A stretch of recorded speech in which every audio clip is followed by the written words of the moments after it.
সুপ্রিয় শিক্ষার্থীবৃন্দ, আসসালামু আলাইকুম। শামীম এডুকেশন একাডেমি এর পক্ষ থেকে সবাইকে শুভেচ্ছা এবং স্বাগতম। আপনারা জানেন আমি এখানে প্রাইমারি বিসিএস এনটিআরসি নিয়োগ পরীক্ষার পূর্ণাঙ্গ সাজেশন, বাংলা, ইংরেজি, গণিত ও সাধারণ জ্ঞান এইটা নিয়ে আলোচনা করছি। আমি ইতোপূর্বে 2টা ক্লাস দিয়েছি বাংলা সাহিত্য এবং ব্যাকরণের উপরে। আজকে আমি আলোচনা করব ইংরেজি, মানে ইংরেজি থেকে কোন বিষয়গুলো আপনাদের পড়তে হবে। বেসিক্যালি এই জায়গা থেকেই প্রশ্নগুলো আসে। 90% প্রশ্ন বলা যায় এই টপিকগুলো থেকেই আসে, 95% প্রশ্ন। সো আমি এই জন্য বলবো ক্লাসটি অত্যন্ত গুরুত্বপূর্ণ হতে যাচ্ছে। আপনারা অত্যন্ত ধৈর্য সহকারে এবং সময় নিয়ে দেখবেন।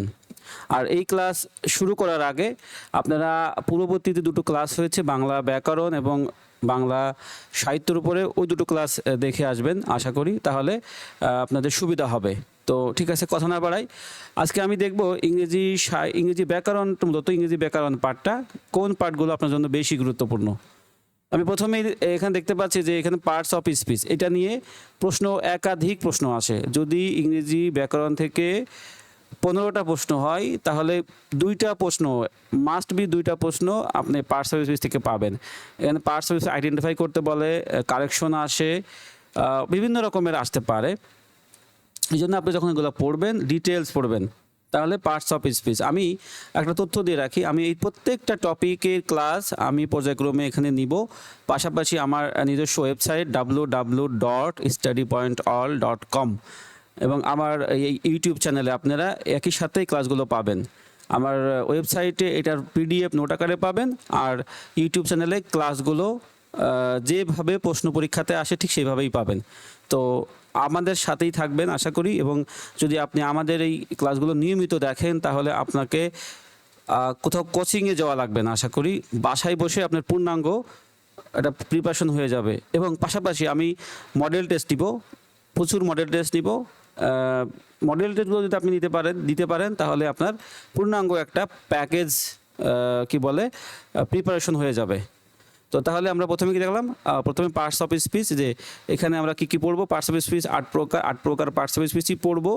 পাশাপাশি এটা আইডেন্টিফাই করা শিখবো, মানে কোনটা কোন পার্টস অফ স্পিচ। বিভিন্ন রকম বাক্য দিয়ে বলে যে এটা এইসব বাক্যের মধ্যে কোন শব্দটা কোন পার্টস অফ স্পিচ, অথবা একটা সেন্টেন্সের মধ্যে কোনো শব্দকে আইডেন্টিফাই করতে বলে। এটা আমি ক্লাসে পূর্ণাঙ্গ বুঝাই দিব।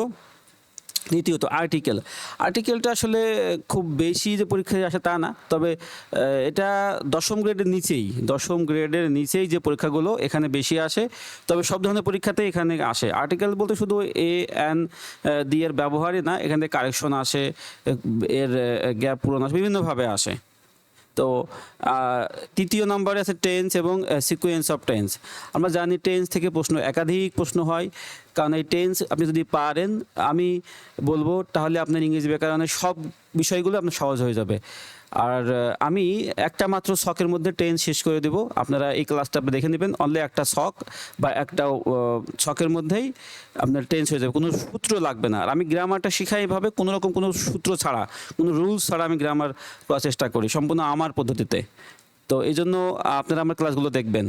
তাহলে আমি টেন্স থেকে কি ধরনের প্রশ্ন আসে জানি। টেন্স থেকে আমরা ছোটোবেলায় যে বলি এটাকে কোনটা কোন টেন্স, এই টাইপের প্রশ্ন আসে না। এখান থেকে কারেকশন বেশি আসে, গ্যাপ আসে, রাইট ফর্ম অফ ভার্বস আসে, বিভিন্ন রকমের প্রশ্ন আসতে পারে।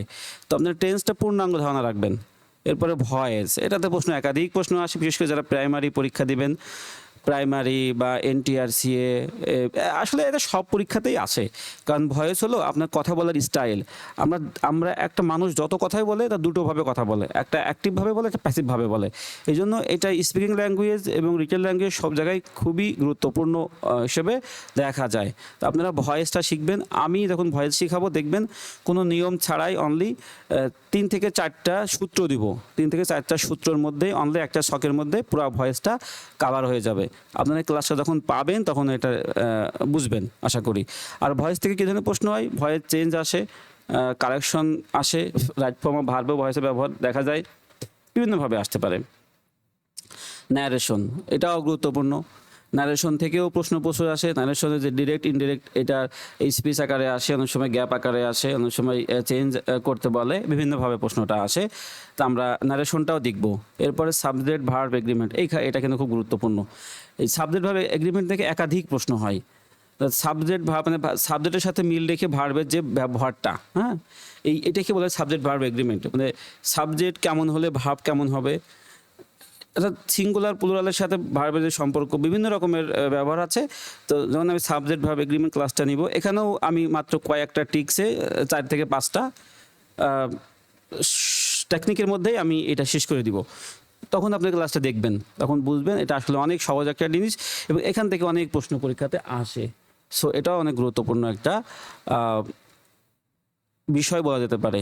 এরপরে রাইট ফর্ম অফ ভার্বস, আমরা সাবজেক্ট ভার্ব এগ্রিমেন্টের কাছাকাছি রাইট ফর্ম অফ ভার্বস লিখেছি কেন, এই দুটো প্রায় কাছাকাছি সূত্র ব্যবহার করা যায়। এখানে ভার্বের সঠিক ব্যবহারটা আমরা এখানে 6 থেকে 7টা বা 8টা নিয়মের মধ্যে আমরা রাইট ফর্ম ভার্বটা শেষ করে দিব।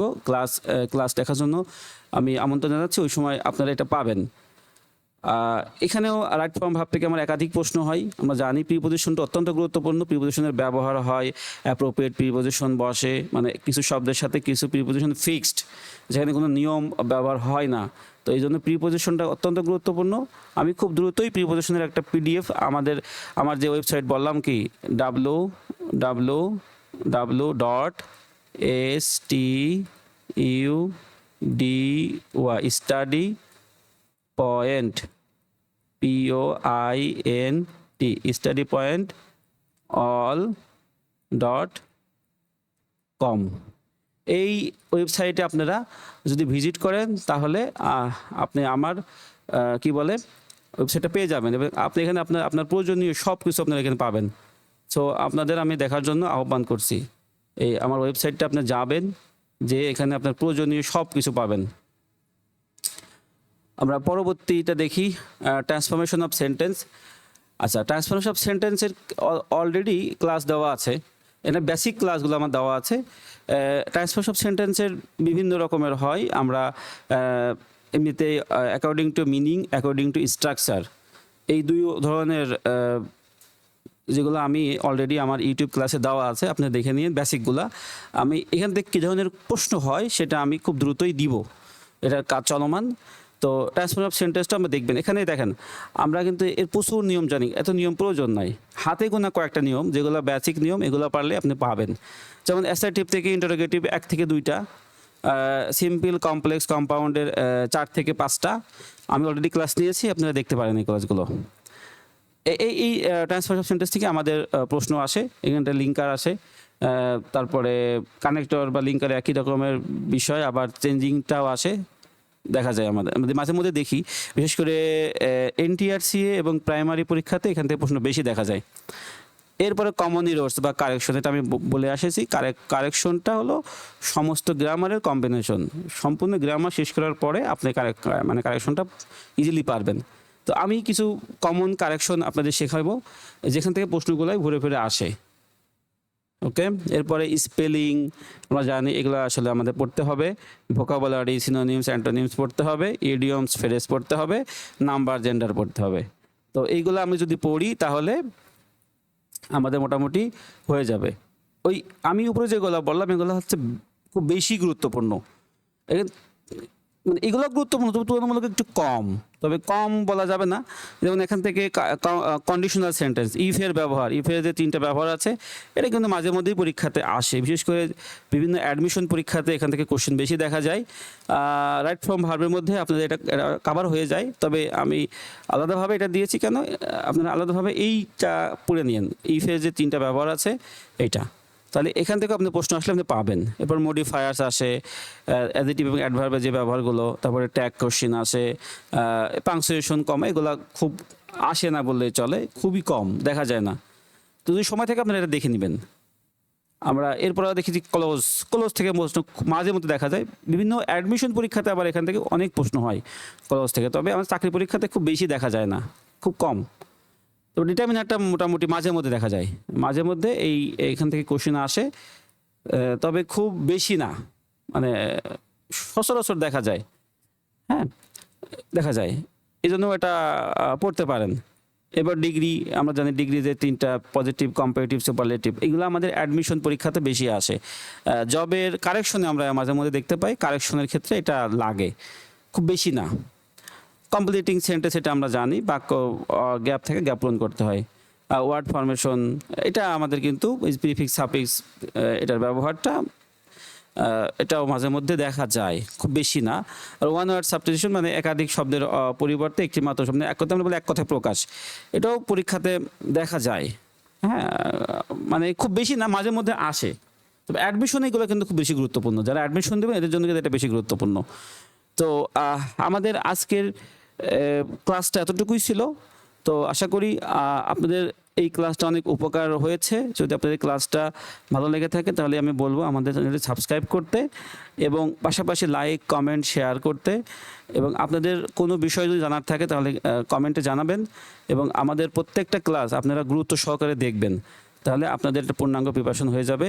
তো আজকে এখানেই আমি ক্লাস শেষ করছি। সবাই ভালো থাকবেন, সুস্থ থাকবেন। আসসালামু আলাইকুম।